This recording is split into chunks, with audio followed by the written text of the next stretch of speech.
Erev Tov, good evening, everyone. I'm Shoshana Silverman, a member of the Adult Education Committee, and I'm delighted to welcome you to tonight's talk by Dr. Deborah Miller, Images of Hagar. I'd like to go over some ground rules for tonight's program. The audience will be muted throughout the program to avoid inadvertent distraction. We want to ensure that we get to as many of your questions as we can in the time allotted for the Q&A period at the end of Dr. Miller's remarks. If you have a question for Dr. Miller, please make it as concise as possible and type it into the chat box and send it to me directly. Questions will be curated to avoid duplications. I will be doing the Q&A this evening. Thank you really in advance for your understanding and cooperation. One thing will be different than our usual procedure. Our speaker will on occasion ask a question during the talk and will call on 1 to 3 attendees to briefly respond. If you'd like to answer one of her questions, please use the raise hands feature on your Zoom screen. Again, this will be the only time you'll be able to unmute and to speak. After the Q&A, Freddie Perlmutter will end tonight's program with some acknowledgements and some announcements about our upcoming programs. Dr. Deborah Miller has had an illustrious career in Jewish education. She's worked in day schools, congregational schools, and in formal settings, as well as at prominent foundations. She's the author of 5 children's books. My very favorite is Only 9 Chairs, a must-have for Passover. She's also the former associate director of the Melton Research Center. She's now involved with Tivnu, Building Justice, a Jewish gap year program in Portland, Oregon. Dr. Miller received her bachelor's at Barnard and her master's and doctorate from the Jewish Theological Seminary, and then taught both methods of teaching prayer and methods of teaching Bible to educators, rabbis, and cantors. I see her professional work as all about finding and sharing ways to make learning more engaging. I think you'll see that on display this evening, as she'll help us dig deeper into understanding the biblical character Hagar. So let's begin our study with my friend and colleague, Dr. Deborah Miller. Thank you, Shoshana. It's really lovely to be with all of you and to meet new friends and to see others whom I haven't seen in a long time. Tonight, we're going to take a little look at Hagar. Some of you are very familiar with her story. Some of you are just getting to know her. And we're going to start with a couple of ways of thinking about our study. I want us to think about 2 different kinds of questions that might come to you while we're studying. We're going to call them clarifying questions and probing questions. And when you put your questions in chat, if you could say first, this is a clarifying question, or this is a probing question, it'll help a lot in helping us discriminate between the 2 kinds. A clarifying question is something that we could figure out by looking at the text, possibly in a place that we're not looking right now. So you might say, well, how do we know how old Abraham was when the story happens? That's a clarifying question because the answer is somewhere in the text. A probing question is really an interpretive question. And that might be something like, how do we know how Hagar felt when she had to leave the house in which she had been living for a long time? Or how do we make sense out of the motivations of various characters in the story? So those are broader, deeper, and very often questions that are not going to be answered in the text, but they help us get closer to what's going on and to make personal meaning from it. So again, if you can label your questions as clarifying questions or probing questions, it'll help. As Shoshana said, I'm only going to take 1 to 3 answers for each of my questions because I have a lot of questions and I want everybody to be able to participate if they want to. So we have various ways of looking at Bible text. These are all ways that you're familiar with, and there are many more than these 4, but I just want to outline these 4 because they're the ones that are going to probably come up most frequently. One is close reading of text. When we read the text very closely, we start to pay attention to literary devices that are going on that help us understand the meaning of the story. And I'm going to come back to talking about what literary devices we're talking about. In addition to that, lurking in the background, because this is a very ancient text, is the context, the historical and literary and legal context in which the Bible stories occur. These come from ancient Near Eastern texts. Often these are legally codified, and they reveal the practices of the ancient Near East. And although the Torah does not necessarily refer to them directly, they're lurking in the background. There are things that the reader of ancient times would intrinsically know just by living in that society. But they may not come up as literature right in our story. They're kind of informing the background. If you look at where Shoshana is sitting, you can see that she's got this lush tropical forest behind her, but she's not really there, right, Shoshana? Correct. You're not really there, but it's my fantasy. But that's the background. I may be talking only to Shoshana, but that background is always there.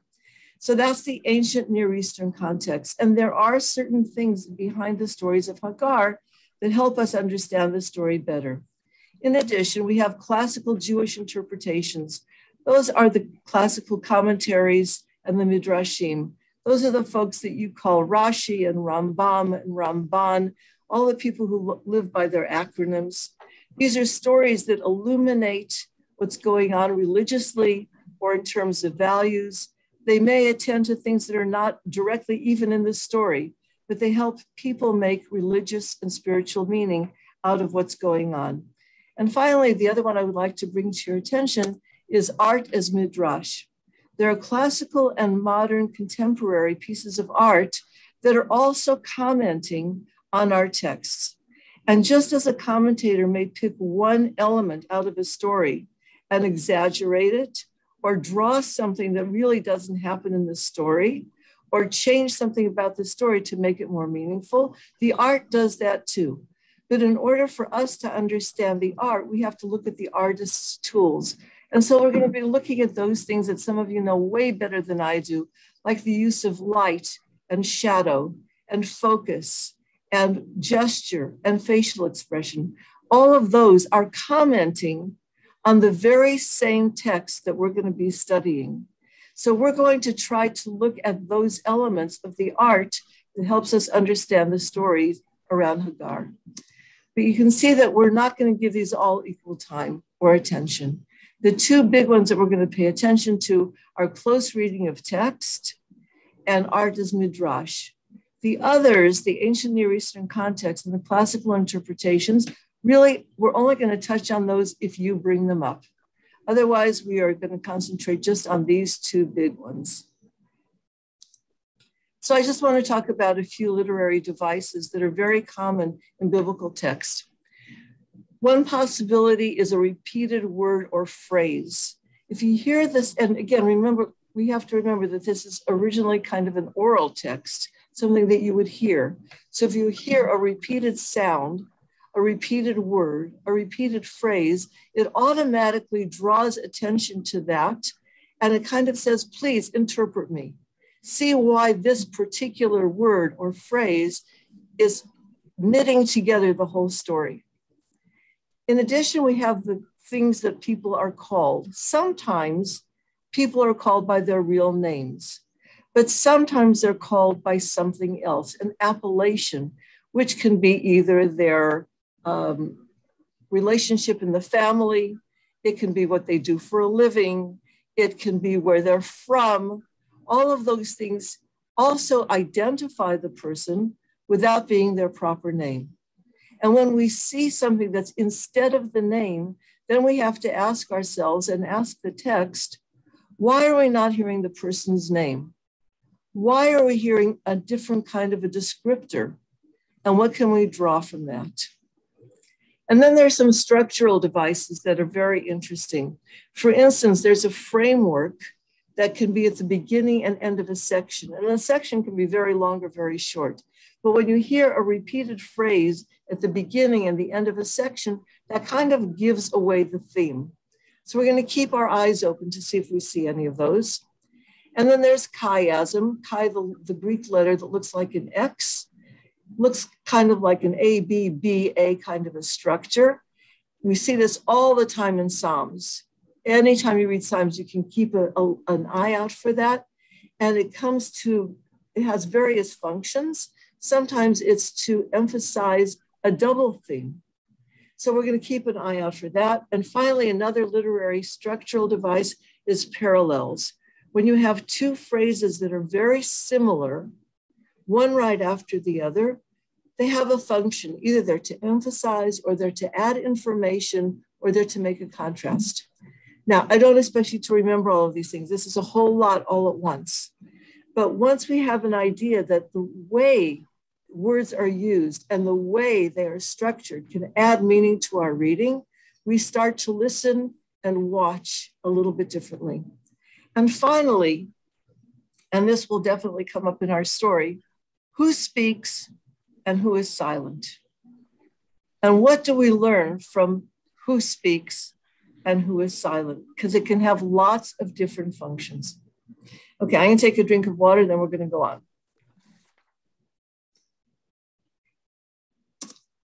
So let's start with all of you. This is where I'm going to ask a question, and I want 3 answers.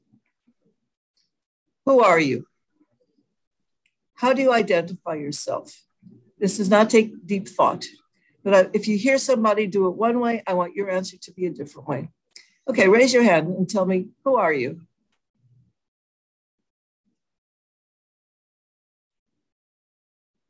If you have a keyboard, you can use Alt-Y to raise your hand.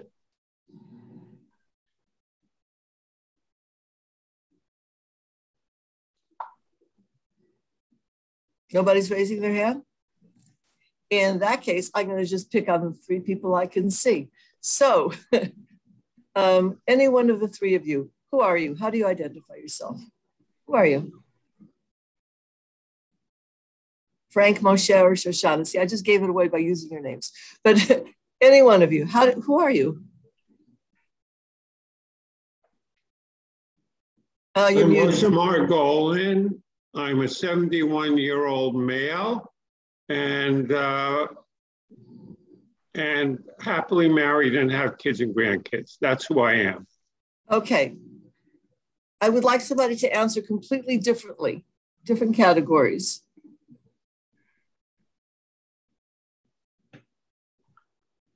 I'm Frank Lees. I won't tell you how old I am, but it's more than you think.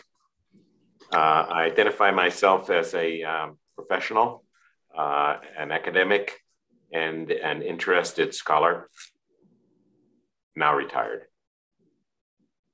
Thank you. And one more. I am a woman. I am a Jewish educator and an activist. That'll do it. Okay. So if we listened carefully, we heard who the person is biologically. There's something about where they are in their family, their profession, their avocation, and possibly their stage in life. Those are all ways of identifying ourselves. Good. Let's go on. So let's meet somebody. This is Sarai. This is Genesis chapter 11, verse 30. By the way, if you have a Tanakh handy and looking at the Hebrew will be helpful to you, feel free to grab a book. Sarai was barren. She has no child. Right away, we know something about Sarai. This is before, by the way, we ever get to Lech Lecha. It's before the first parasha where we really get to know Abraham and his family. The very first thing we hear is about Sarai. She is barren. She has no child. One person tell me, what structure do we immediately see here of the ones that we looked at? Parallelism. Parallelism, right. What does the second line add to the first line? Why do we need it?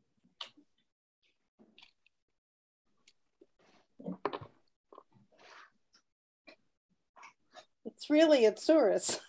It's really source. So you could say it's for emphasis. What else could we say?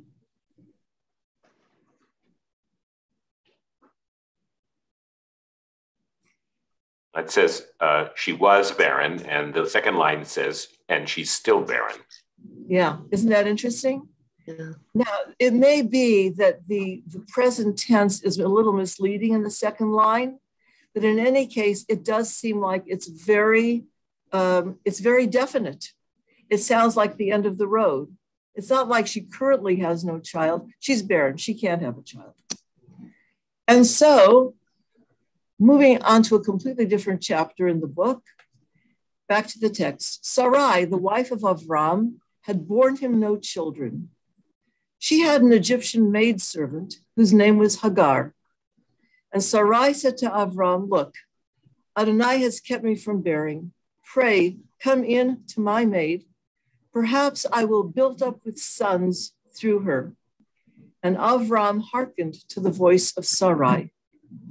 Let's stop and dwell on this little bit for a few minutes. What do we know already about Hagar? Raise your hand so somebody can call on you. I'm not asking anything hard yet. We're just clarifying the story.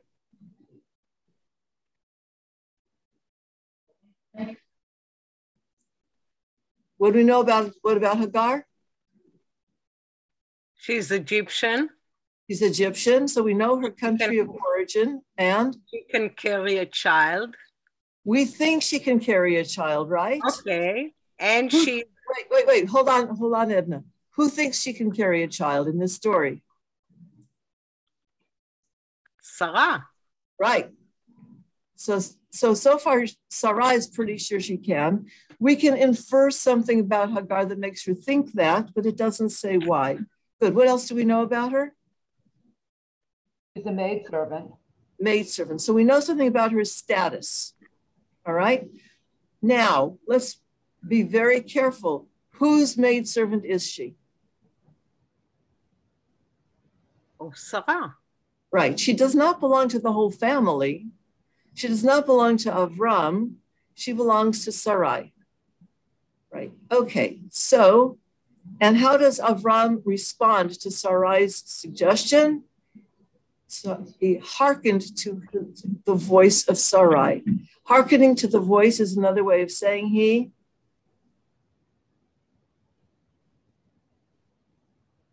anybody? Listened. He listened, and more than listened, what kind of listening is this? Active. He did what she asked. Yeah, he did what she asked. Okay, let's see what happens next. So Sarai, Avram's wife, took her maid, Hagar the Egyptian, in case you forgot from the previous verse, after Avram had dwelt in the land of Canaan for 10 years, and gave her to her husband, Avram, as a wife. Why does it have to say as a wife?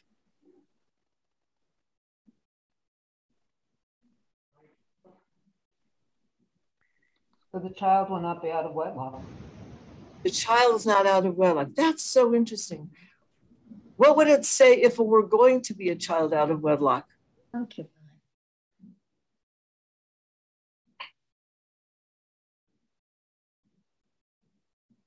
She gave Hagar to her husband as a what? Concubine. I could have said concubine.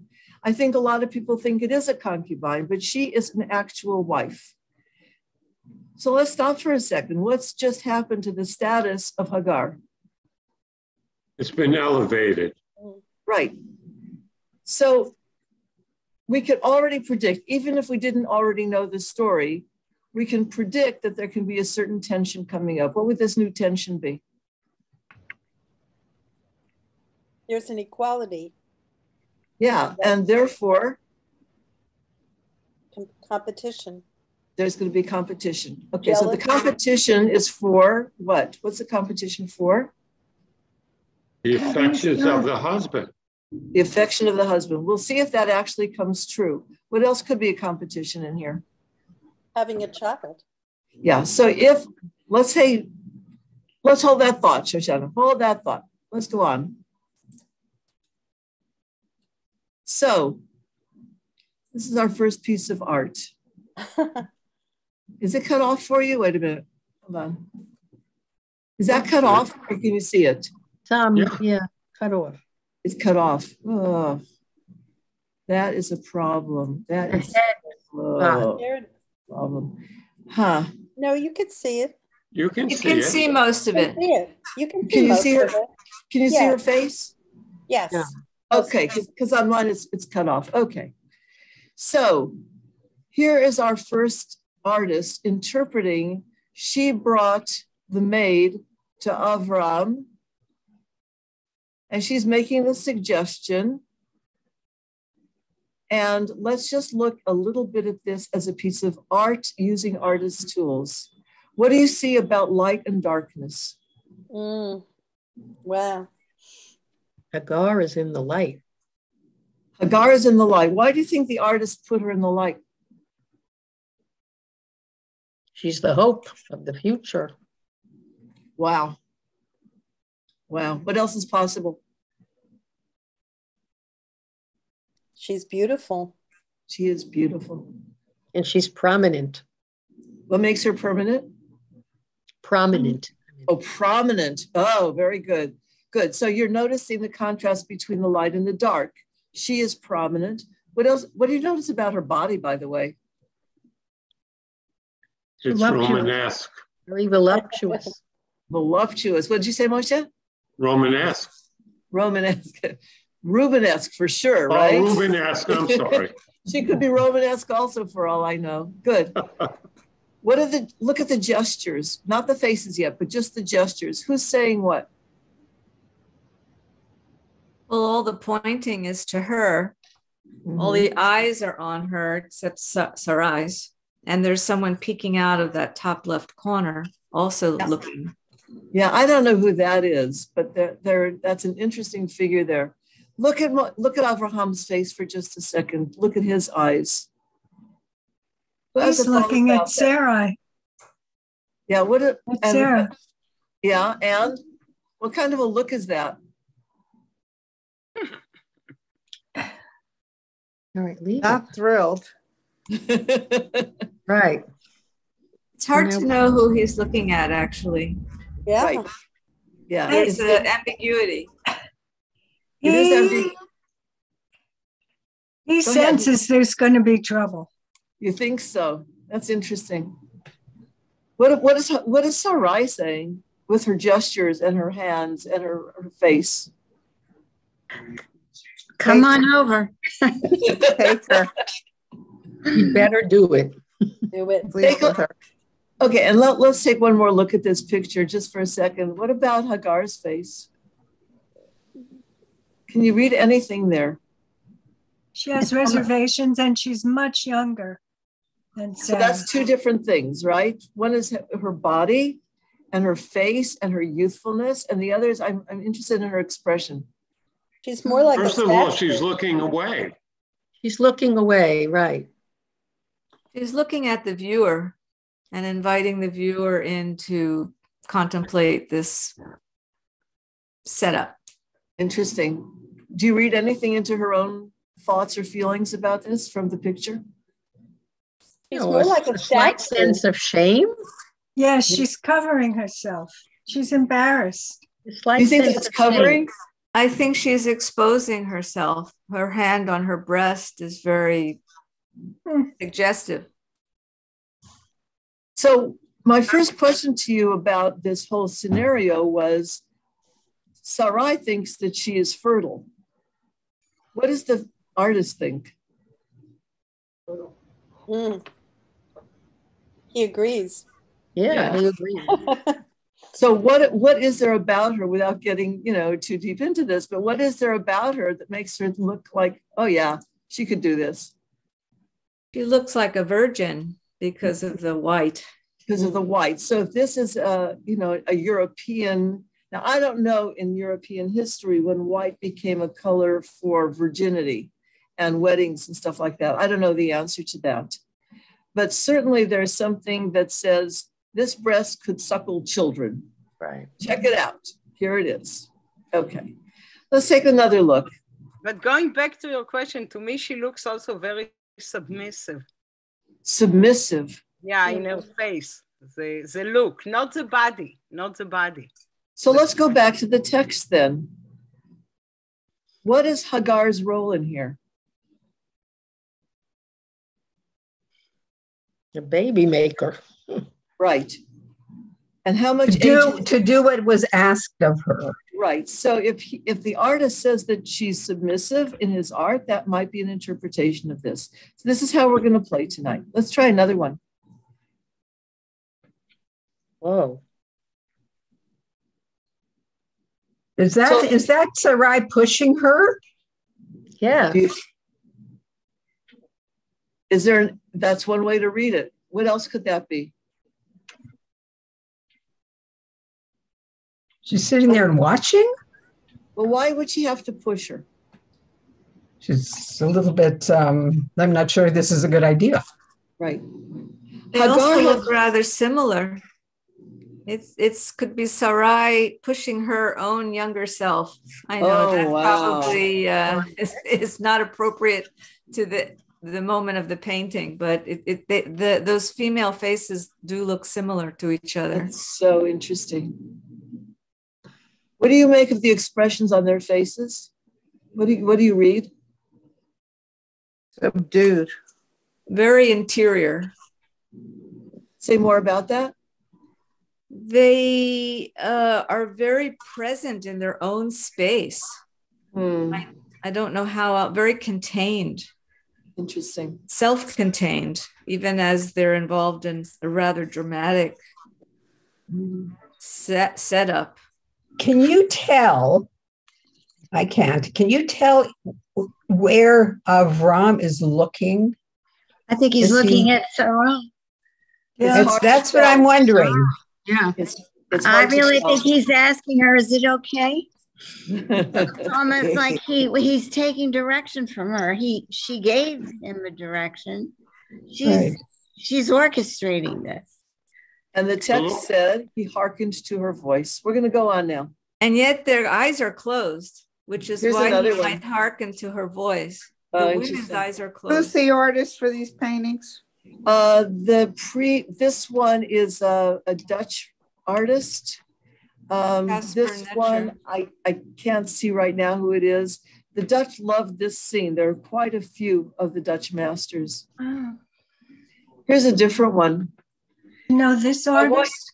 You know what? In this particular view of the slideshow, I can't tell you any of them. After we're done, maybe I can go back and look for that. I want you to look now. You've already noticed the importance of looking at their eyes. Look at the eyes in this one.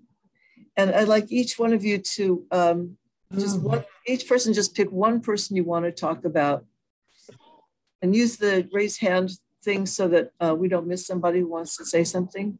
The electronic one at the bottom. You can see though. Where is it? I think that, oh, sorry. I don't know who's supposed to speak. When you raise your hand, Sarah. Or it's Alt-Y, and you'll go to the top of the list. Oh, Alt-Y? F-Y? Oh, raise hand. Yeah. Or go to reactions. It's in reactions on the Macs. I don't know. Oh, reactions? Okay. Okay, good. Sally, who do you want to talk about? You're muted, Sally. I want to talk about Sarah because she looks apprehensive to me. And what do you think she's apprehensive about?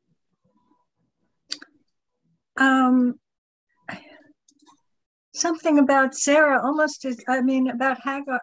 It's almost as if she's pleading with her. or convincing her.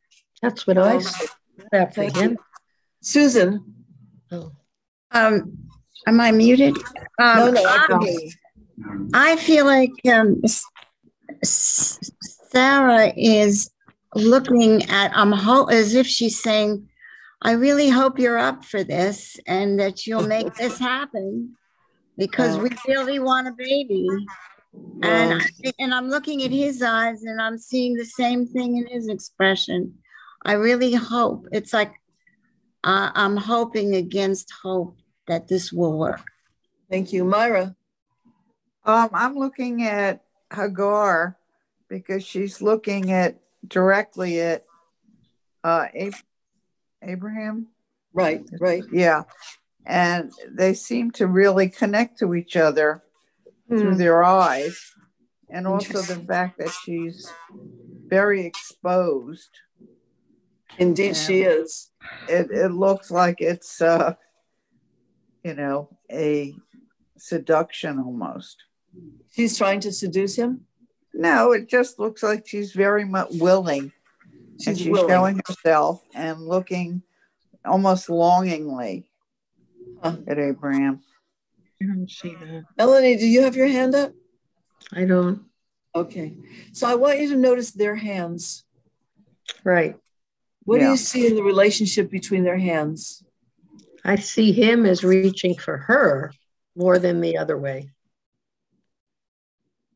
Notice that there are 3 hands there. Yeah. Right. So talk about the roles of the hands. Who's active? Who's passive? What's going on there? So I don't know. Hagar is much more passive. What about Avraham? His palm is open. His arm is the most extended. Himself, right. But his gaze, he seems concerned, and he's older, and maybe I see concern in his demeanor, even as his hand is very outstretched. Yeah. He is way It's really going to work. He's 99, folks. He's 99. It's a He loves it. Oh boy. Yeah. Okay, let's try another one. Whoops, sorry. Whoa. Sorry. Hold on a second. Okay. Why am I not moving along? There we go. So we're back to the text. Oh, and just a second. Oops. My menu is blocking things. He came to Hagar. I'm going to stop sharing for just a second. No, okay. That didn't work. Oh, well. Just 1 second. Michelle Alpern is up. Okay. And when she saw that she was pregnant, her mistress became of light worth in her eyes. The Hebrew is very interesting because the word kal is in there. Like light is the opposite of it's the opposite of gravitas. She's like, she's lowered. It doesn't say lowered, but she becomes of light worth. That's them. Sarai said to Avram, the wrong done me is upon you. I myself gave my maid in your lap or in your bosom, but now that she sees that she is pregnant, I have become of light worth in her eyes. May Adonai see justice done between me and you. Avram said to Sarai, here, your maid is in your hand. Deal with her however seems good in your eyes. Sarai afflicted her, and she fled from her. And I put there the word that's in the Hebrew for afflicted, bate'aneha, because we're going to see echoes of that word all the way through this story. Mm-hmm.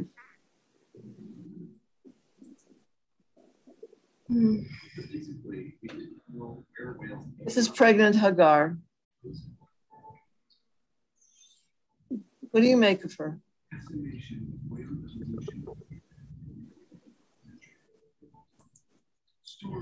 She's looking up. Praying, maybe.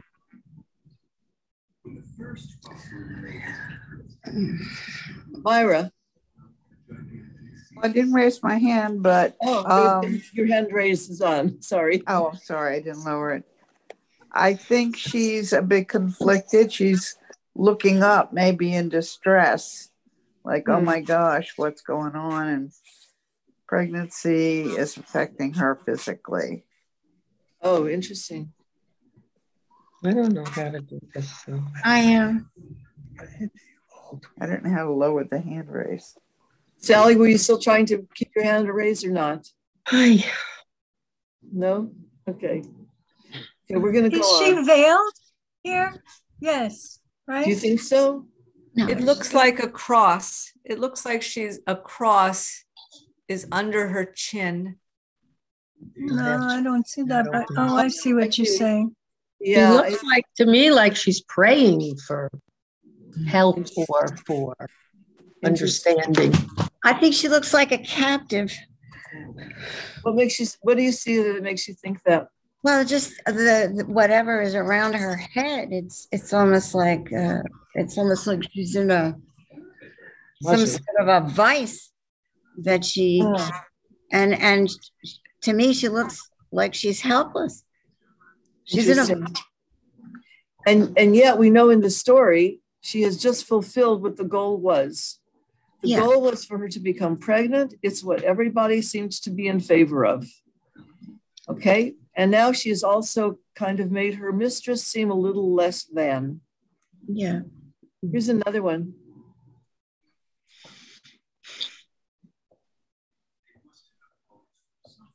What do you make of this? Turmoil. Yeah. Turmoil. The first thing what's the first thing you notice about her in this picture?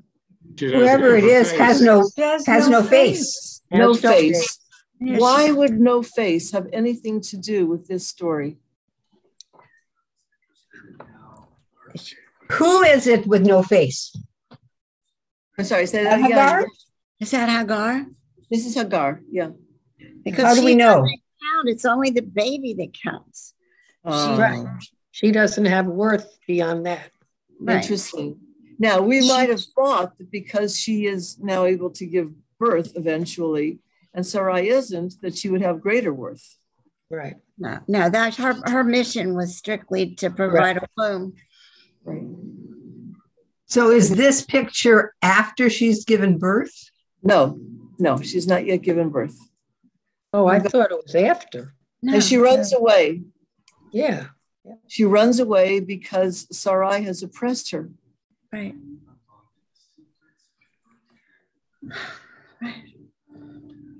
Now, we don't know exactly where she goes, but we know something about where she goes. We're going to come to that. Adonai's messenger found her by a spring of water in the wilderness, the spring on the road to Shur. Shur is the road that goes from what we now call the land of Israel to Egypt. To Egypt. So where do we think she was going? Home. Running home. She's running home. The messenger said, Hagar, maid of Sarai, where are you come from? Where have you come from? And where are you going? She said, I'm fleeing from Sarai, my mistress. Adonai's messenger said to her, return to your mistress and let yourself be afflicted under her hand. And it's that same root word that we saw before. You see the ayin and the nun in there. That's the root for oppression or affliction. But before we get to the messenger's response, let's look at the messenger's question. First of all, how he identifies Hagar. How does he identify her? Maid of Maid of, and not wife. Not wife of Abraham, right. So we know which status is really stuck to her. Where have you come from, or where are you going? And she says, what part of the question does she actually answer? Where she's going. Where she came from. She came from Sarah. She's fleeing. And she's saying, Oh, yeah. Why doesn't she say where she's going? Doesn't know. Right. Maybe she's not sure. She's not sure it's the right answer for the messenger. Right. Oh, that's interesting. That's interesting. You can do a whole piece on when people ask questions that they don't really expect an answer to, but it's just to open a conversation. Yeah. And Adonai's messenger said to her, return to your mistress and let yourself be afflicted under her hand. Let's see how the artists deal with that. And the messenger continued, I will make your seed many, yes, many, and it will be too many to count. And the messenger of Adonai said to her, here, you are pregnant, and you will bear a son. Call his name Yishmael, which means God hearkens, because Adonai has hearkened to your abuse. And there's that root again, that ayin and nun, your abuse. God is paying attention to your abuse. So let's just talk for a moment about this message that Hagar gets from the messenger. I'm going to stop sharing for a second because I want to be able to see all of you. What do you think is the emotional impact of those words on Hagar? This is an open question. The text does not say. What do you think the emotional impact is? She's saying, go back, suffer go the back abuse. and suffer. You're going to have lots of children. It's hopelessness. It's hopelessness or homelessness? I didn't hear. No, hope. Well, it's interesting, but I said hopelessness. Say more, Moshe. Well, God is, and a messenger of God is saying, go back and get abused. I mean, how bad can it get? Of course she's hopeless. Right. I saw it as giving her hope, though, for the future. And because she can bear the present, she will be rewarded in the future. And what's the reward in the future, just to remind us? Many seeds. Right. Many seeds. She's going to have huge number of descendants. So weighing the immediate suffering and the long-term legacy, right? How do you weigh that? What would you tell Hagar? Listen to the malach or keep running away? I would say listen. Who's that, Joan? Yes. Why would you say listen? Because sometimes we have to go through pain to see a good reward in the end. And that's part of life. And I think she's being encouraged to do that. And who wants to take? Thank you, Joan. Thank you. Edna. You mentioned before the root letter, which is I, Nun, Hey. So, te'aneh, it can be also to be responsive or submissive, like we were trying to look at the pictures before, or you have also to be tortured, right? So, unlike John, I would advise her to run away. Me too. Because she's not doing that. As they used to say on Monty Python, run away. Yeah. Myra, your hand is up. You want to say something? I thought she would feel wretched being told to go back. Right. I think it would be very painful to her. Absolutely. Well, let's see how the artists deal with this. Let's see, hold on. Whoops, we're not on that one anymore. Sorry. Whoops. Sorry. We'll go back to where we're supposed to be. Hold on. Yeah. Right. Nothing good. That's the messenger, I guess, right? Yeah. Okay. I'm unfortunately not sharing this properly. We can't see it as well. Yeah.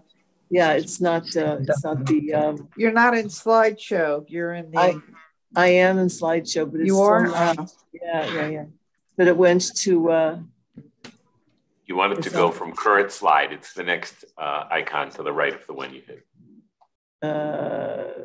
Slideshow? Yeah. Oh, current slide. Thank you. Well, it is on a current slide, but it's still not getting big. But not, Maybe click on the slide. Yeah, it's not doing it. Anyway, can you see the picture? Yes. Yeah. Yeah. I'm sorry, it's not as big as it was before. Oh wait, resume slideshow. There we go. There we go. Okay. I want you to imagine the dialogue in this picture. What is the messenger saying and what is Hagar saying? One person give it to me. The messenger saying, go back. Yeah. And what is she saying?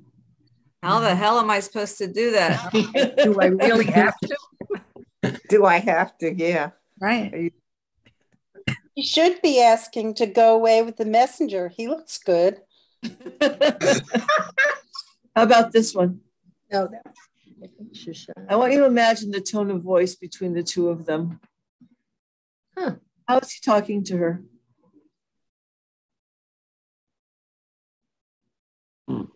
Patiently. Interesting. There's more of a thinking in their expressions, like they're contemplating. Hagar looks like she's contemplating his words. Right. And she doesn't look as distressed as the previous one. Yeah. She looks more open to his message. She looks to me more open to the message. Yeah. And as opposed to this one, how does she look about the message in this one? You gotta be kidding. Yeah, she's not receiving it well. Right. And this one, she's more listening. Good. She's holding her own ear to listen. How about this one? Oh my goodness. What do you notice about how her body is and her facial expression and where she's looking? What do you notice? She doesn't want to hear what he says. Right. She's turning away from it. Yeah. And she definitely doesn't want to hear him or look at him. She doesn't want to be tempted to listen to him. She's tortured. She's out. Look at her wringing her hands. The angel is also in a cruciform shape. It really, I'm curious. It's one of those, it's the second of the two types of questions you mentioned at the very, very beginning. So I'm curious to know about the artist. A lot of these artists are coming from a Christian tradition, and it's interesting to reflect on the possible interpretations they're bringing to this story. That's a really important point. And part of it, you can see that there's a little halo over this one. Yeah. That's very, very Christian iconography, so that you know that this is a messenger of God. How else do you know that from looking at the art? Yeah, it's in the form of a cross. Larry was just saying he's almost transparent. Right, right. You can see through it. What else? From the back. Right. Has wings. And wings, right. Very Christian. There's nothing about wings in our tradition. A messenger of God in Torah can easily be a human being. You're a messenger. Right. Good.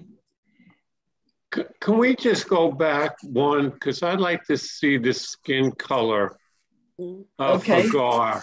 Okay. Hagar in the first two has relatively light skin. Right. You might not know she's Egyptian, and here she doesn't look very Egyptian at all. I mean, this one right now looks Egyptian by the color of her skin. Right. So clearly the artists were not taking that into consideration at all. Right. At all. Good. This is a very contemporary piece. What is the artist trying to convey here in your interpretation? One eye covered and one eye open. I couldn't hear it. Could you say it again? Yeah, Larry, say it. One eye closed, the covered, and one eye open. And what does that mean to you? Which way am I going? Oh, excellent. It also is like a profile. It's not clear. Yeah, yeah.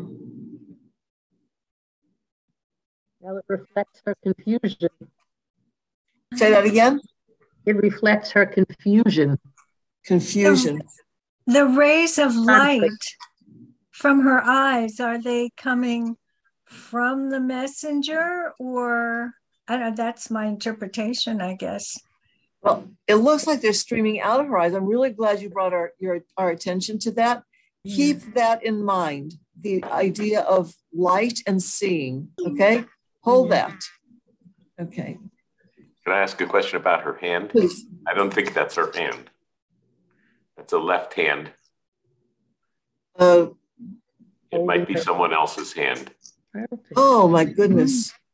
Is that true? Wait, and then she's holding it up to her own profile. I don't think so. She's got quite a shoulder then. Yeah. Wow. Is that true? I can't turn my body to even do that. No. That's fascinating. Okay, back to the text. We saw the first part of this before. You are pregnant and you will bear a son. Call his name Yishmael. God hearkens. So we have listening, right? God has hearkened to your being afflicted, your onyech. He shall be a wild ass of a man, his hand against all, hand of all against him. He shall dwell alongside of all his kinsmen. She called Adonai, who spoke to her. Now she's giving a name to God. You are El Roi, God of seeing. For she said, have I not gone on seeing after he saw me? We can come back to that. Therefore, the well, remember she came to this well, was called Be'er Lachai Roi, the well of the living one who sees me. It is between Kadesh and Bered. Hagar bore a son to Avram, and Avram called the name of the son whom Hagar bore, Yishmael. And Avram was 86 years old when Hagar bore Yishmael to Avram. I misspoke before. I said he was 99. He's going to be 99 for the next birth, not this one. Let's stay with this one for just a second. Remember about the light streaming from her eyes? Yeah. So it makes me wonder if that's what this artist was after from this pasuk, from 13. You are El Roi, God of seeing. But what do you think it means when it says, have I not gone on seeing after he saw me? Wow. Do I still have faith in him or belief in him after he came to me? Something like that. Say some more about that. Why would a person have more or less faith after that? Because he seems to be honestly seeing and understanding what she's going through, and maybe that can give her faith. Wow. In him. Wow, interesting. The God of seeing. All of the senses we've had until now has been hearing, but this is the God of seeing. Let's go on a bit. Oh, two people have raised their hands, but I can't see the hands right now. Shoshana, can you see the hands? No, I don't have the screen in front of me. My hand is up. Okay, go ahead. I was just thinking that the artist rendering of Hagar as Hagar all-seeing, I think is a very provocative midrash, because we don't know what she is seeing. She seems to be all-seeing if we interpret those rays as her seeing rather than her being interrogated. I think it's just very interesting, very compelling. What kind of seeing do you think that is? It's unclear, because we have this hand that is probably not hers, but it's very abstract, so maybe it is hers. I think it's hers. It's unclear. Yeah. I think she's understanding. I don't think it's so much seeing as seeing enough and understanding more of her role. He enabled her to see into the future. Maybe, yeah. So to see beyond her present affliction. Look at this. You've picked up 3 or 4 possible interpretations of her seeing, even though she imputes the seeing to God.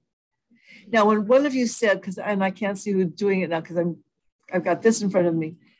One of you said it's like understanding, but we use that all the time in English. We say, oh, I see. Yes. Just exactly the way you expressed it. Yes. So there's seeing of understanding, that's an inward seeing, and there's the seeing into the future, because the Malach has told her, think about the future. And clearly she does go back because she gives birth. Yeah. But also, if you go back to that picture, there is something coming, like this blue line coming. You can't see it, goes behind the hand, but into her mouth or out of her mouth. So they're talking, there's speech going on as well as the seeing. Fascinating. So you think that's like speech? Not that one up there. The one straight. There's one straight there. Yeah, straight into her mouth. Yeah. Fascinating. Wow. Or out of her mouth. Or out of her mouth. Right. Right. So maybe the emanations are coming out of her mouth and out of her eyes. Right. Yes. Fascinating. Fascinating. Thank you. All right, we're going to go on a bit. And now we're in a whole different chapter of the Torah, and Ishmael has been born, and all the things that were supposed to be happened have happened. And now Adonai took note of Sarah as God had promised. Adonai did for Sarah as God had spoken. Sarah became pregnant and bore a son to Avraham in his old age at the set time of which God had spoken. You all know this story. Avraham called the name of his son, whom Sarah bore to him, Yitzchak. He laughs, or he will laugh. And when his son Yitzchak was 8 years old, Avraham circumcised him as God had commanded him.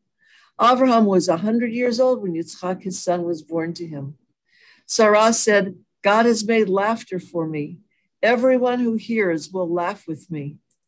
And she said, who would have said to Avraham, Sarah will nurse sons? I have borne a son in his old age. Mm-hmm. Let's take just a moment to talk about identities. The first thing we knew about Sarah was that she was barren. Barren. She can't possibly have children. And we don't know how she feels about it, but now there's some kind of laughter in her life. Yeah. More than laughter, it's like, here I can share with you my own identity because my name is Edna, and this is exactly the Hebrew verse in this story. Ule'ed blota hayta la Edna. Meaning fantastic.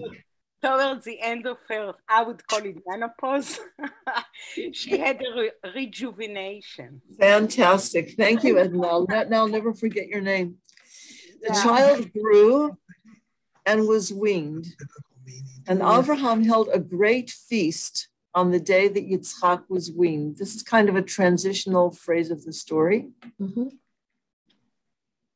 Sarah saw the son whom Hagar the Egyptian had borne to Avraham playing around. The Hebrew word is mitzachek. The root is tzachak, the same as his name, Yitzchak. It's the piel, which can be causative or intensive. And that word comes up in other times in Torah. We may or may not have a need to discuss why that matters. She said to Avraham, drive out this slave woman and her son, for the son of that slave shall not share in the inheritance with my son, with Yitzchak. The matter was exceedingly bad in Avraham's eyes because of his son. But God said to Avraham, do not let it be bad in your eyes concerning the boy and concerning your slave woman. And all that Sarah says to you, hearken to her voice. For it is through Yitzchak that seed will be called by your name. And also the son of the slave woman, I will make a nation of him, for he too is your seed. So we're going to go through a few of those literary devices that we talked about earlier. First, let's talk about what people are called. So what do you notice? And since Hagar the Egyptian. Hagar the Egyptian. Right. So that's the first thing we see about her. She's Hagar the Egyptian. What else? So let's stay with Hagar for a second. What else do we see in this text about Hagar? Slave woman. Your slave woman. Your slave woman. Right. What else? So who calls her a slave woman? God. God does. And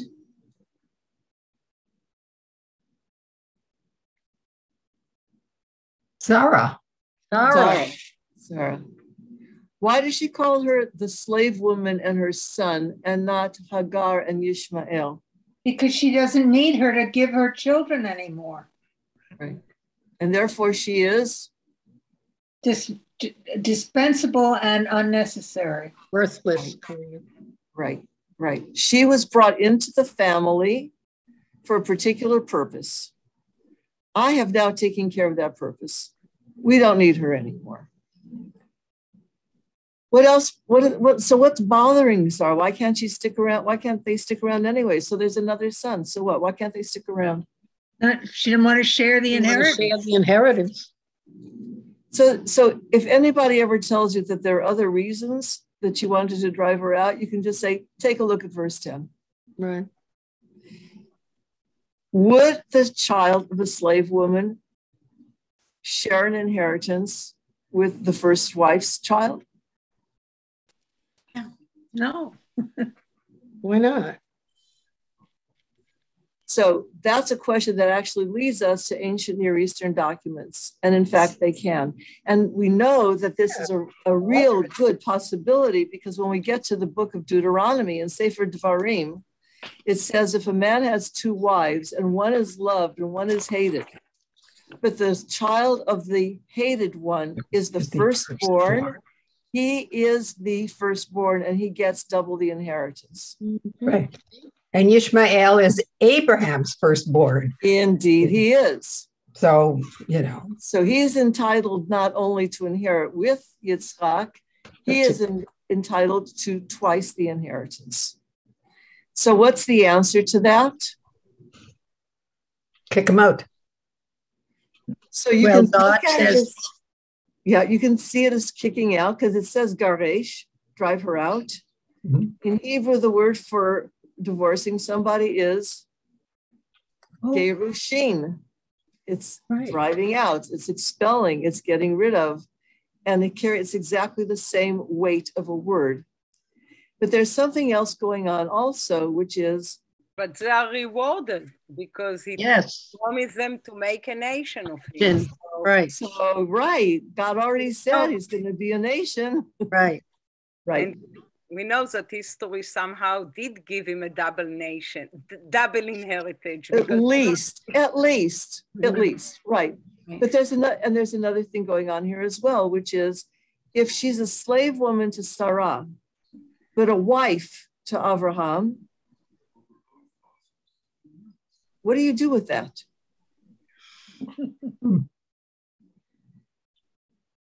So let's just concentrate on the relationship between Avraham and Hagar for just a second. What's the relationship again? She's his wife, but it's like a divorce. Right. So it's like a divorce, but on the other hand, she is owned by Sarah. So the way you get rid of a slave is two possibilities. What are the two possibilities? Emancipate or sell him. Right. She doesn't say sell her. She doesn't say sell her to somebody else. What she's really saying is emancipate her. And if she's emancipated, then her son doesn't inherit anymore from Avraham because she's an emancipated slave. She inherits only from her mom. I mean, Ishmael would only inherit from his emancipated mother and not from his father because he's no longer part of the family. It's very complicated if you have two statuses at the same time. Yeah. So God says, listen to what she says. Because so why does God have to say through Yitzchak your seed will be called by your name? What would be the other possibility? Through Ishmael. It could have been through Ishmael. Yeah. Equally Abraham's son. Right. So there are two kinds of inheritance going on here. One is the goods, that's the inheritance, the Yerusha, and the other is called by your name, will be considered your child. But don't feel bad, Avraham. I will make a nation of him, for he too is your seed. What do you make of this three-way conversation? Sarah to Avraham and God to Avraham. But also God right here calls Hagar Abraham's slave woman. Abraham's slave woman, or? That's what it says. God said to Abraham. Your slave woman. Oh, your slave woman. You're absolutely right. Your slave woman. Right. So who's playing what role here? God is playing God. God is the mediator. Who's in charge? Who's making the decisions here? God. Who started making the decisions? Sarah. First it was Sarah. And now God has taken over. And he uses her words. He says slave. He uses Sarah's words. And what does Avraham say? Nothing. Okay. Let's go on. Oops. So Avram got started early in the morning. It's interesting that word Vayash came. He got up early. Avram got started early in the morning. He took some bread and a skin of water and gave them to Hagar, placing them upon her shoulder together with the child, and sent her away. She went and she wandered about in the wilderness of Beersheba. By the way, this child, I skipped the part about where Ishmael got circumcised. He got circumcised at the same time that Yitzchak did. And now we know that Yitzchak has been weaned.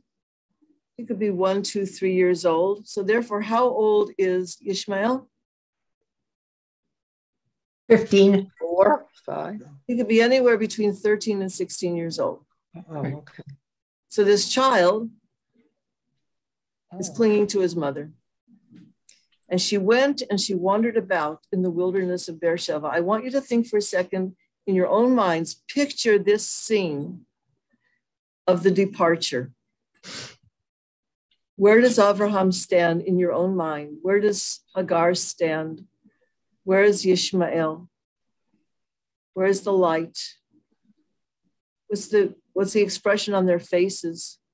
What are their hand gestures? Picture it for yourself before we see what other artists have done with it. And she went and wandered about in the wilderness of Beersheba. She's kind of lost.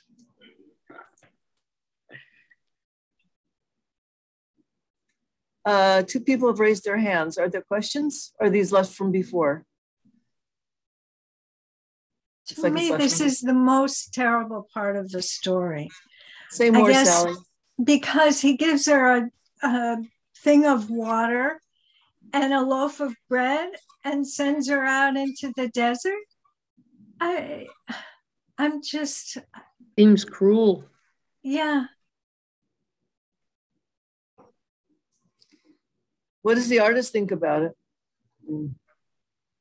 The artist has her crying, Abraham looking up to heaven, holding the boy or patting his head to say goodbye, and Sarah's hunched over in the background, knowing that she's doing a bad thing, but persevering in doing it for the sake of her son's inheritance. It's a terrible scene, and I think he did it justice. Let's look at another one. I want you to look at the relationship between the bodies in this one, how the artist has grouped them. What, if anything, do you notice about that grouping? It's a trinity. How do you mean? 3 women, yeah. You have Abraham and you have Hagar and the child, and they make a trinity. Well, what about the other 3 figures? Graphically. There are 6 people there. There's more people, but in the front is the trinity. Interesting. Look at the hand gestures. What do you notice?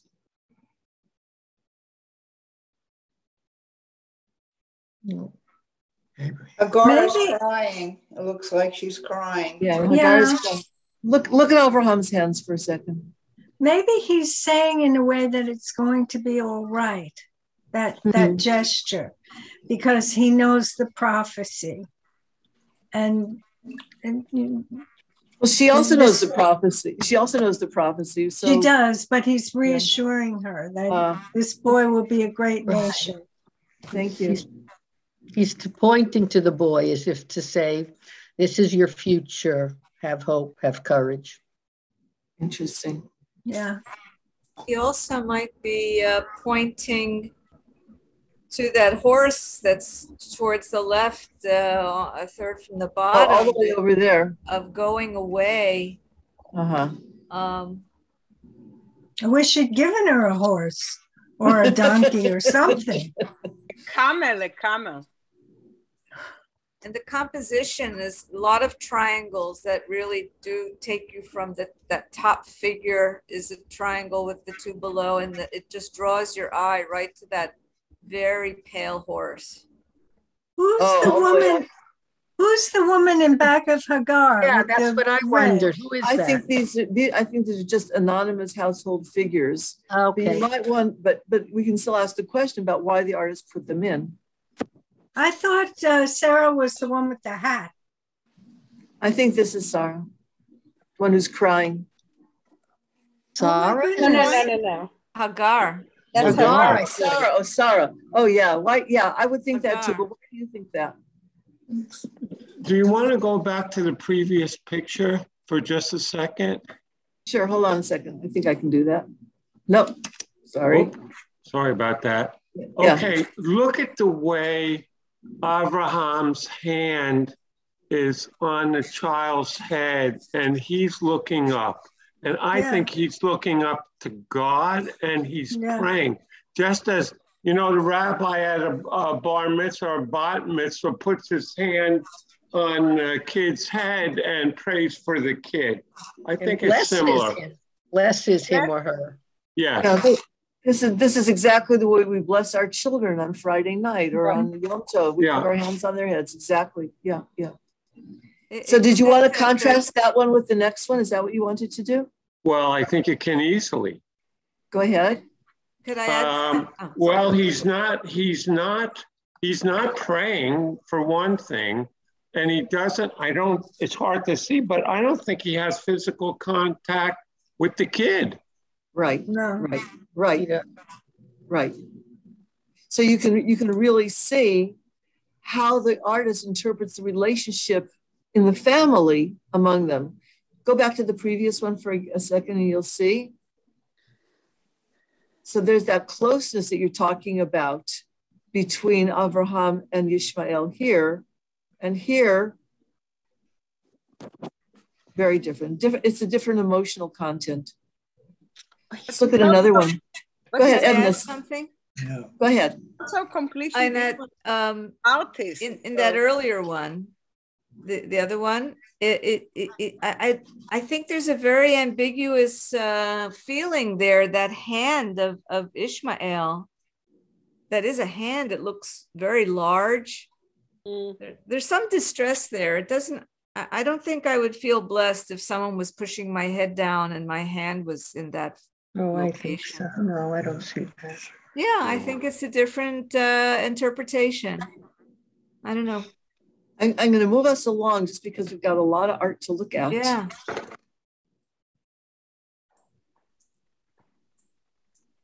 So on this one, I want you to think about the dialogue that's going on here. Through their eyes, through their gestures, through the proximity of their bodies. Somebody tell me what they're saying, even if they don't say it out loud. Well, the child is crying, saying, I don't want to leave. Right. And he's saying he has to go. But there's He's much also, more. I think that Abraham is saying, I'm really sorry and I don't want to let you go, but this is the way it has to be. It looks like that they have a relationship. Abraham It does. Hagar Yes. look like there's something between them. Right. Yes. And we have no reason to think they do or don't. The story hasn't told us. But the artist says yes.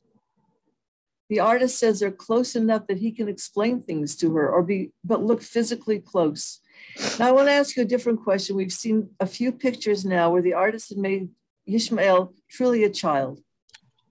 And we know that from the text, he's not really a child. He's between 13 and 16.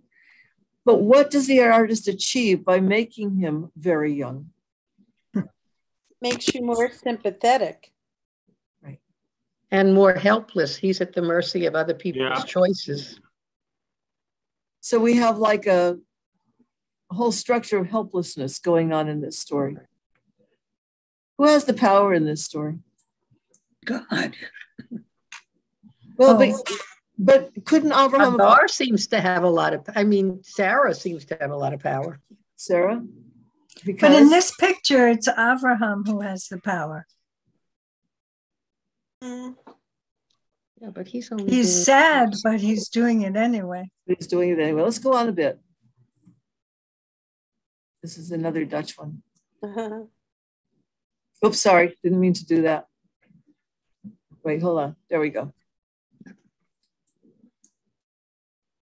But the I don't know how to do that thing. He's comforting her. Do we ever have it in our lives where we're doing something with a child that is making them unhappy and then we comfort them anyway? Right. This scene to me is inseparable in its pain and its causation of the Akedah. And when Isaac asked his father, look, we have the wood, we have the fire, but where's the sacrifice? And the father says what he has to say to protect the child, which is God will provide the ram, which is what the child has to hear. And I think that that's what he's doing here. You'll be all right. Frank, somebody needs to mute. Could everybody mute, please? Yeah. It's on again or you're recording it? Frank, can you mute? Oh my gosh. Myra needs to mute. I'm just tired. Debbie, look, Debbie. Good, thank you. Thank you. So somebody just brought up the Akedah. Keep that in mind. If there are similarities between this story and the Akedah as we go along. But before we do that, I want us to look just a little bit at something that we haven't paid a whole lot of attention to so far, which is the way people are dressed and what what they've got on their bodies. What do you notice about what's on people's bodies in this picture? And you'll have to unmute now to talk.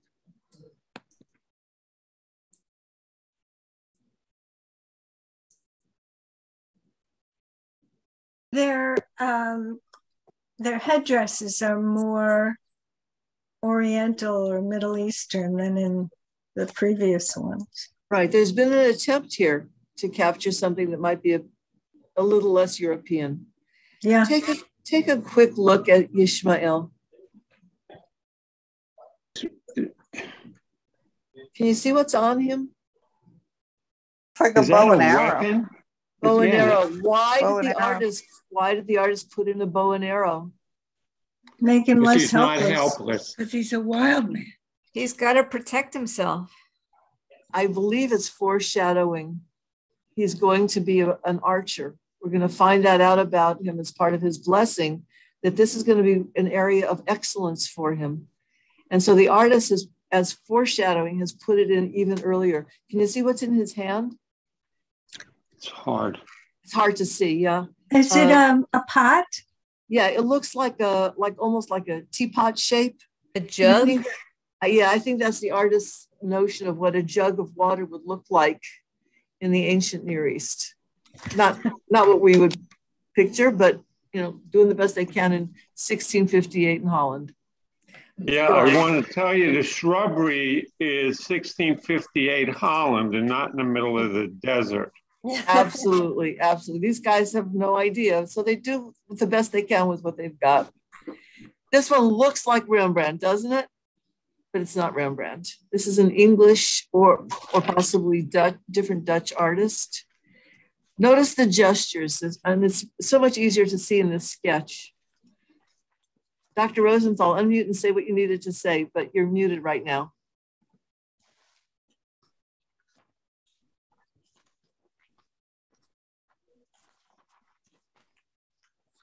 Can you unmute? Can't hear you.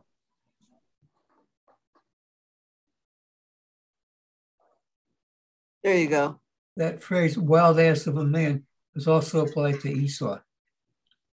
Indeed. Wait, is he? I'm not sure. You know what? That phrase came up before.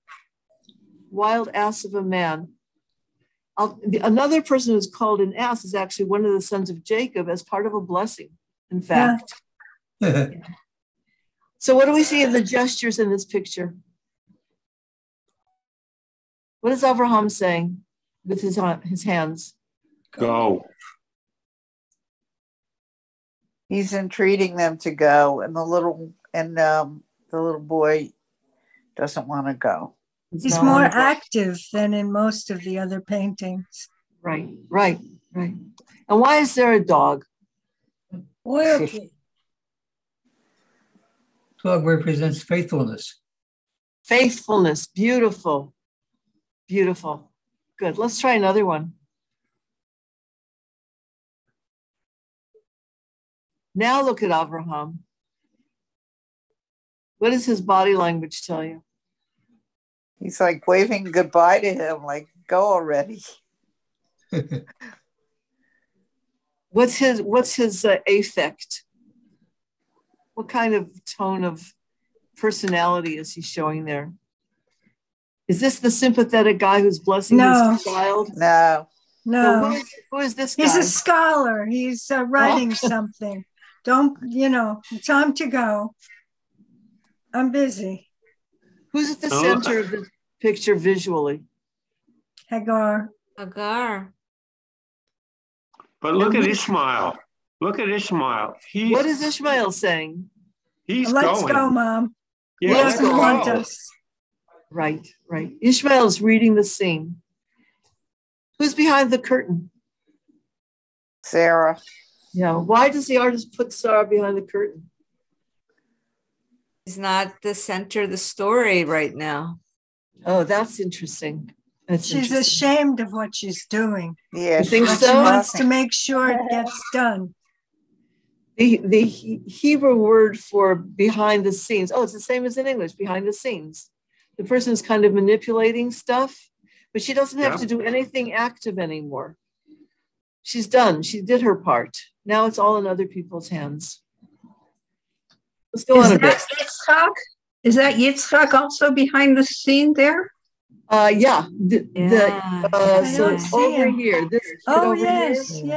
Yeah, He's that the could wrong be age compared to Ishmael. Right. Yeah, they made them mostly like peers in age, but that's the artist doing that. So let's ask that question. Why would the artist make them peers in age for artistic purposes? Visually, they're on the same plane. They are. But Abraham's arm and Ishmael's arm are parallels going away from each other. Wow. Look at that. That is very And also Sarah's arm. They're all the same. Interesting. Because there's an equal pull between Sarah and Hagar and then the sons. They're each pulling for that destiny. Fabulous. Well, yeah, Hagar and Sarai are literally parallel. Right. Yeah. So she's gone now. When the water was gone from the skin, she cast the child under one of the bushes and away and went and sat herself down at a distance, a bow shot away. Interesting. We might say when we measure things in America, we often say a football field away or something. I don't even know how long the football field is, but I know, It's a big. Yeah, George. But he uses a bow shot away. I think that's significant. For she said, "Let me not see the child die." So she sat at a distance and lifted up her voice and wept.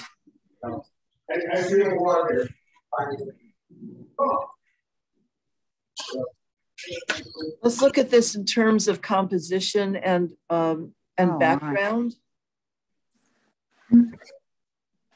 What is the artist using to show how Hagar is feeling? What elements is the artist using?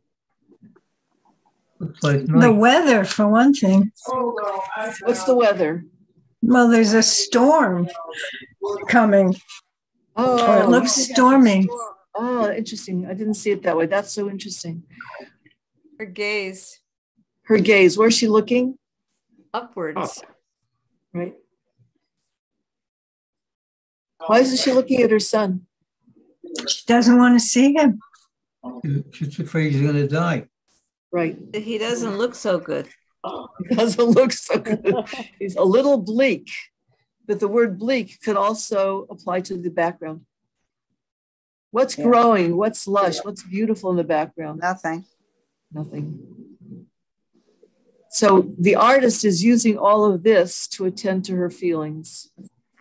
And who is the artist? Laska? Kreshliska.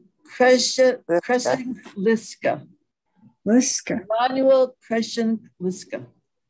He's Czech. That's all I know about him. Here's another one.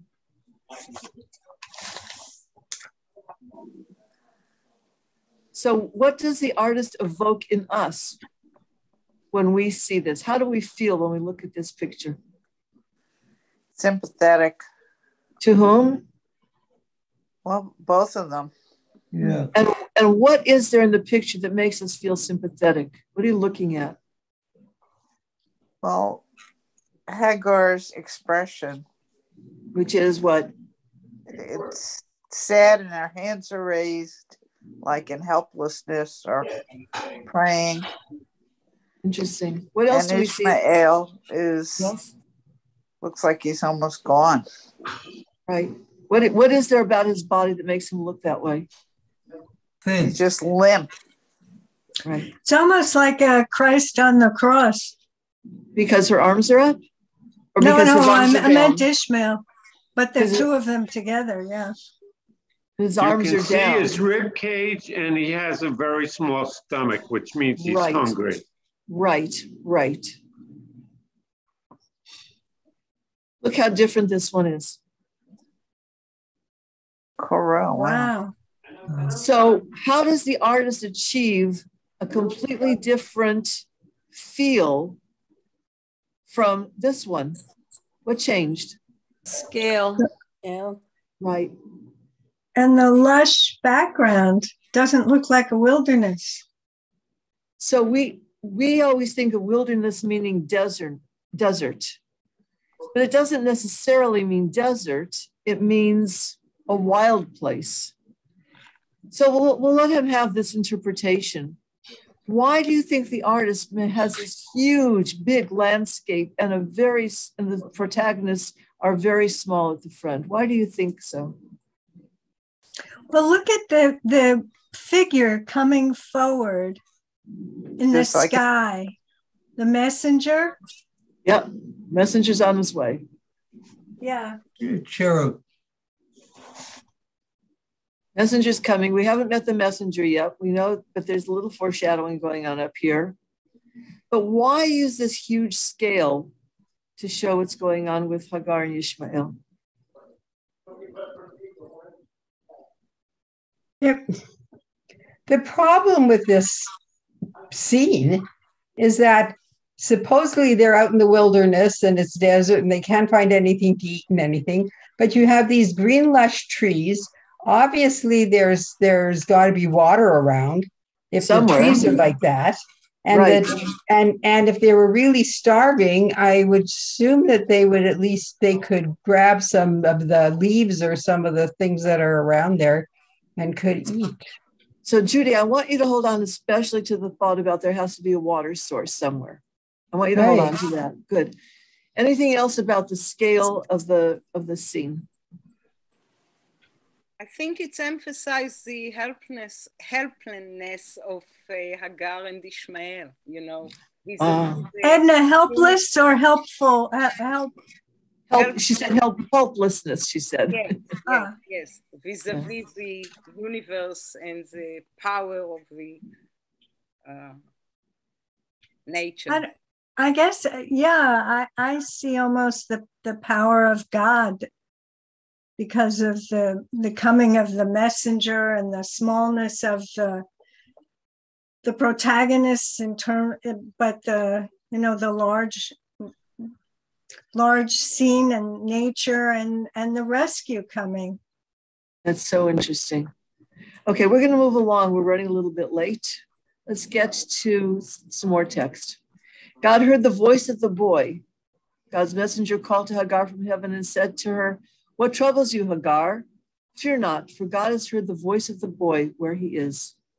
Arise, lift up the boy, and hold him by the hand, for I will make a great nation of him."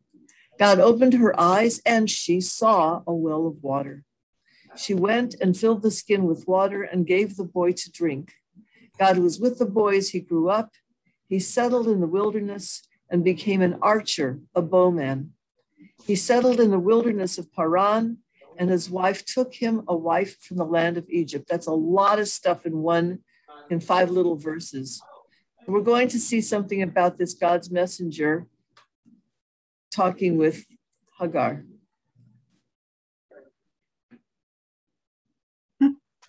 Oh boy. Is that Tiepolo? Is that the half of it is blocked? Oh yes, Giovanni Battista Tiepolo. So let's just attend to this a little bit. Where do we see the light in this picture? On the 3 figures.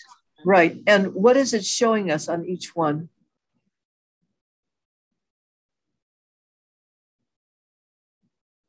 Who's active? Who's passive? Who's in charge? Who's in the middle? What do the figures show us? What do you make of this?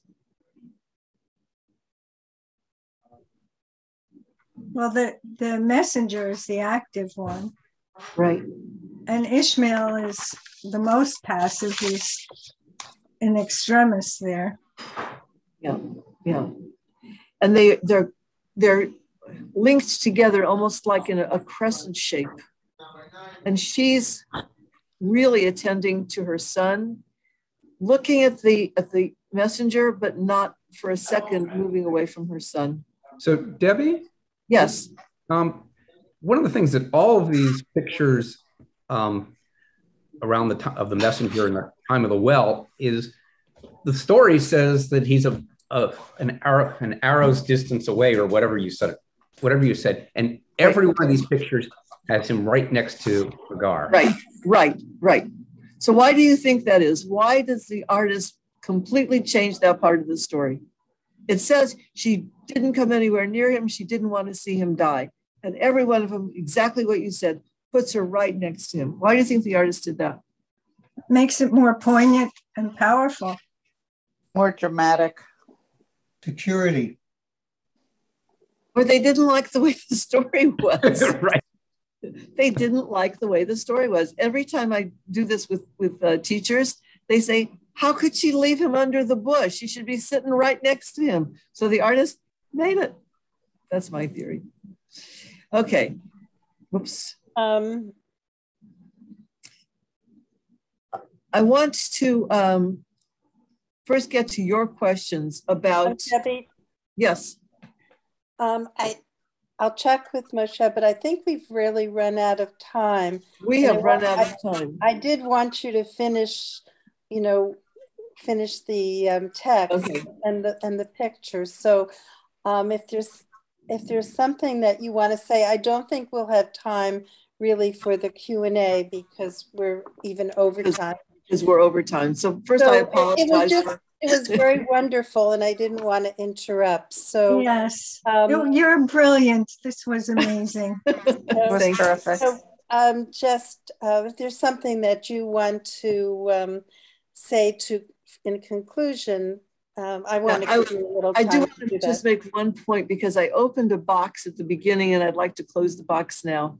I was really emphasizing that word that's an ayin, nun, hey root word, affliction, oppression, whatever. And she's running back, Hagar is running back to Egypt to get away from the affliction. It's the exact same word that we're going to encounter on Pesach, when it said what the Egyptians did to us when we were slaves in Egypt. And we say in the Haggadah, Vaya'anunu, they oppressed us, they afflicted us. And what did we do? We ran away in the opposite direction. She runs away and she runs into a water problem. We run away and we run into a water problem. And there are plenty of traditional interpreters, as well as clearly modern readers, who look and say, don't think you're going to get away with this. You can't go around oppressing people and it's not going to come back at you at some point. Mm-hmm. Be careful how you treat people. The other thing is, let's just notice her name is Hagar, very much like the word ger, an alien, an outsider. And God says to us over and over again in the Torah, treat the ger nicely, because you were aliens in the land of Egypt. God says, V'yadatem et lev hager, you know the heart of an alien. And one of the traditional commentators says about Sarah, that when Sarah afflicted her, it says, our mother Sarah did a great sin. It set so many things in motion that didn't have to be set in motion. There were other solutions to these problems. And sometimes that's the story of the Torah, is to learn the positive out of a negative story. I wouldn't say that that is the meaning of the story. I don't think there's any such thing in the Torah. The Torah opens and opens and opens, but that is one possible way of understanding the story of Hagar. Anyway, sorry I went over. Thank you so much. Thank you so much. Thank you so much. This was just a fabulous experience. Thank you. Thank you. Freddie Perlmutter is going to conclude the event. So Freddie, if you could come on. Sure. Thank you, Shoshana. As Shoshana said, I'm Freddie Perlmutter, and I'm co-chair of the Adult Education Committee, along with Moshe Margolin. On behalf of the Adult Education Committee, and Shoshana has already thanked you, but we really would like to thank you as well for this very, very engaging and interactive program. I also want to thank our Zoom master, Frank Lees, and Shoshana Silverman for helping to make this a very successful program. Here are the Adult Education Committee's programs for the remainder of the year, this programming year. The committee will be presenting a special program in honor of the installation of Rabbi Andrea Mero. Rabbi Dr. Gordon Tucker, the Vice Chancellor of Jewish Theological Seminary, will speak on Rethinking Genesis 1, Are We as Exceptional as We Think We Are? Rabbi Tucker will be speaking in person here at the Jewish Center on Tuesday, May 10th at 7:30 p.m. Our final program of the year will also be the final TJC Goes Global program for this highly successful inaugural cycle. We will learn about the Jewish community of Uganda. Dr. David Breakstone, the former vice chairman of the Jewish Agency for Israel, will be coming to us from Jerusalem via Zoom on Sunday, May 15th at 1:30 p.m. Thank you and good night.